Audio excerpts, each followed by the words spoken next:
fils d'un violoniste d'origine juive russe, Serge Tannenbaum, ou Tenenbaum, et de Marcel Houry, journaliste critique d'art à Paris Soir. Résident rue de la Tour, à Paris, il mène une scolarité sans histoire au lycée Janson de Cey. Il y côtoie François Perrier, Jean Dutour, Maurice Ziegel. À 17 ans, il suit les cours de René Simon.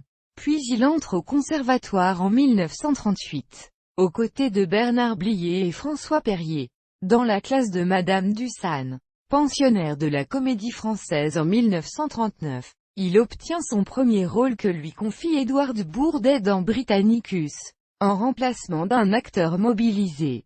En 1940, il fuit la zone occupée avec sa compagne comédienne, Jacqueline Roman, et Lumis Exposition en 1937, d'abord en zone libre, puis à Marseille, à Monaco et enfin à Genève afin d'échapper aux mesures anti-juives ayant cours en France occupée. En 1942, il ne reconnaît pas sa fille unique, la réalisatrice Danielle Thompson, pour lui éviter ce statut. À Marseille, il participe aux émissions de théâtre de la radio nationale. Replié sur place, à nouveau évincé pour les mêmes raisons, il est remarqué par Paul Olivier, l'agent de Rému, qui l'engage dans une revue avec Alibert, Rému et Rélis.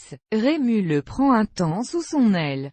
C'est aussi à cette époque, en zone libre, qu'il fait ses premiers pas au cinéma, en tant qu'acteur, dans Les Petits Riens et dans Médecin des Neiges. 1942, de Marcel Ichac. Après la Seconde Guerre mondiale, il revient en France, retrouve la Comédie Française, s'y bat même avec Robert Hirsch. Il joue au théâtre, notamment Les Vivants d'Henri Troyat, au Vieux Colombier en 1945, et quelques seconds rôles au cinéma, Antoine et Antoinette, de Jacques Becker, en 1948. Il boucle ses fins de mois avec les toiles que lui remettait Raoul Dufy, l'un des amis artistes de sa mère, qui l'avait initié à l'art. On le verra aussi dans La Belle que voilà, 1949, de Jean-Paul Le Chanois. C'est dans ce film, dont le scénario est de Françoise Giroud, qu'il embrasse pour la première fois Michel Morgan, dans une scène tournée dans un ascenseur. Un baiser de cinéma qui n'enflamme pas l'actrice. Dans Garou-Garou, le passe-muraille, 1951, de Jean Boyer, il reçoit les claques de la part de Bourvil.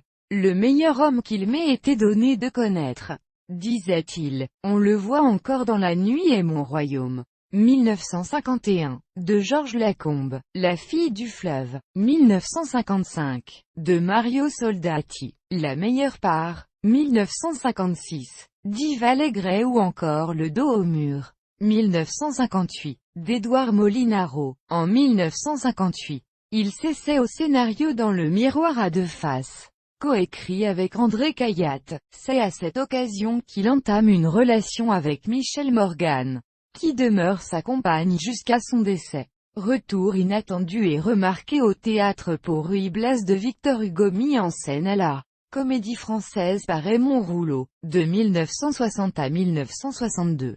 Production dans laquelle Gérard Houry, redevenu pensionnaire du théâtre français, incarnait l'important personnage de Don Salluste.